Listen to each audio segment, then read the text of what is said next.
We're going to do another little video on the doors. Some people said that they want to see more work and less talking. Here we go. This is what I've done. I've got this piece that I made. I showed on the video before. Anybody that is watching, go to our YouTube channel and watch. Why not benefit us if we're helping you, if you know what I'm saying. But anyways, as I put this in there, I've put it down on there. I've traced it with a marker, what I want it, and then I cut it out with a zip cut. I cut it out with a zip cut and a grinder. Then I shoved that down in there. I shoved it in as far as I wanted it, and then I took a marker and I traced on the top side and cut off whatever was excess. So I cut the hole, shoved it in where I wanted it, marked it wherever the excess was, cut that off, shoved it in. Now I've got it down to where I'm going to weld it in there. Now what I'm going to do is I'm going to show you how I weld it in there. What I did is I got it close, and I used 3 tools on this. There should be 3 grinders that you use. A flapper wheel with a piece of sandpaper on it, a grinder with a zip cut, and a grinder with a hard disc. And what I mean by a hard disc is a thicker one that grinds your welds. So you cut your metal with your zip cut, you grind your weld with a hard disc, you polish it with a flapper sander wheel. That's what I used on that. I cut it with a zip cut, hard disc, and then flapper wheel. So now I've got it cut out, I'm going to weld it in there. The reason I've got the door like this is because I want the heat at the top. If I put the heat down there, if I turn it around or lay it down, I have a chance of warping this or putting this out of place, or I have a chance of warping this. As I leave the door up like this, I try not to warp it. When I go to weld the door up, I have my air, and the welder.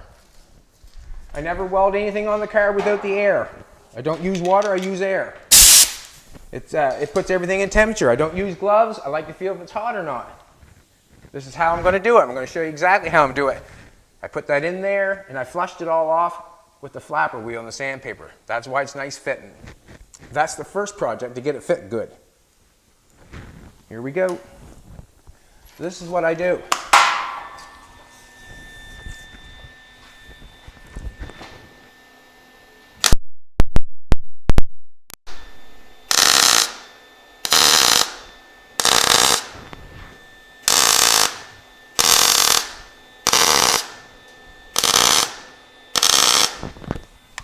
Like that.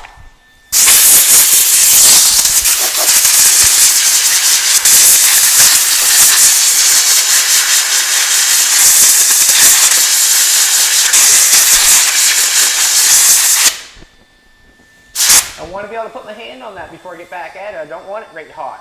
As soon as I weld it again, it'll get hot again. I don't want to warp anything. I don't want to take it out of place. And everything is stitched. So now, as I got it like this, I shouldn't say, as I got it like this, now I will run 1, 2, 3, 4. I will blow it off, and then I'll go somewhere else. 1, 2, 3, 4. Blow it off, and I'll go somewhere else. And the reason I'm saying that you can do that is because it's all secure, it's not going anywhere. Now we can close it in. But we usually go every inch before we start closing it in so it does not move. There's no heat there. I'm going to do my first 4. And if you do not know it or not, it's 1 puddle, it's another puddle, but it's halfway over that puddle, if you know what I'm trying to say. Then with another one, it's halfway over that puddle. Then it's halfway over that puddle, and then it's to my air, and I blow it off. Does not matter what it looks like, because the grinder can make it look nice, you know? Here we go.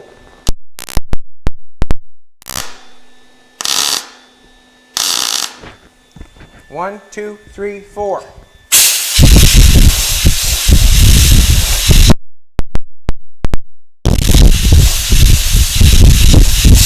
Generally, any more than 4 on something, you'll warp it. I know because I've done it too many times.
Did you catch me? Good time.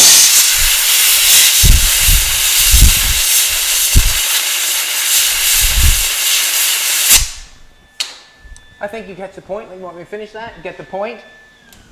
As I shut that off, what I do next is I hard disk it.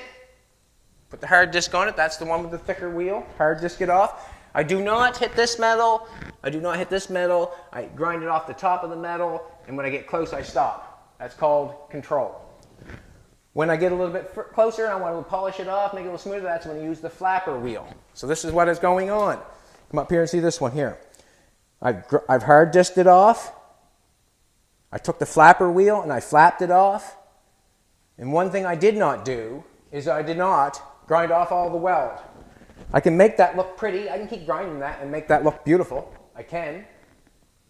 But I want that piece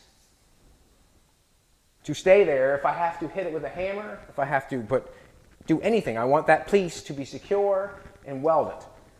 There's no way that I'm going to weld this car all up and have no fill in it. So right off the get-go, I leave the weld on it because I want it to be strong. I do not go any further than I have to. I do not want to take away from this metal. I do not want to take away. I have nothing against this metal, and I have nothing against this metal. Why would I grind it away? So what I'm saying is I leave the weld on where I've sunk it in the door. So this is what it looks like now as I got my tongue tied. I put the hinge on. I've got it welded on. I got it secured like that. It's Frenched in. What I've done is I've taken a piece of 3/16 and laid some metal on the bottom. When I take this door over,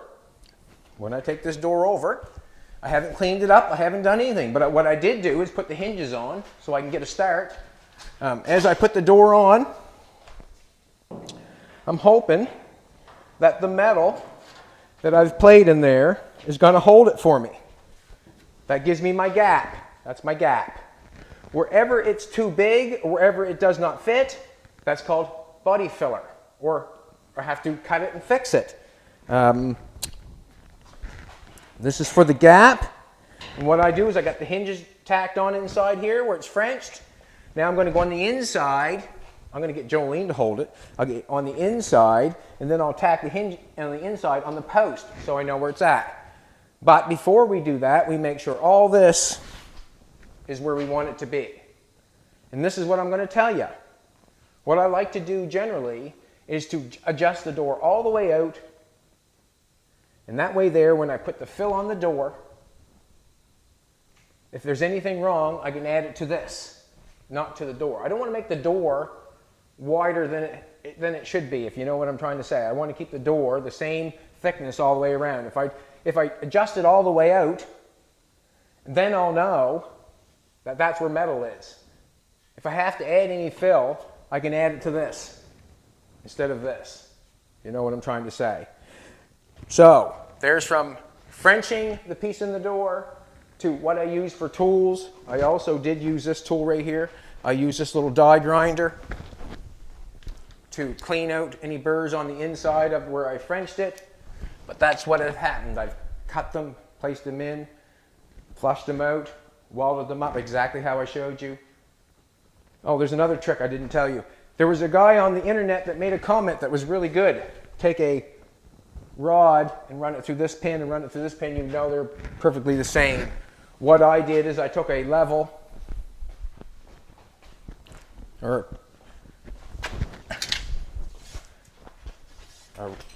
a ruler, and I lined these up like this. I lined that up like that before I welded them hinges in there.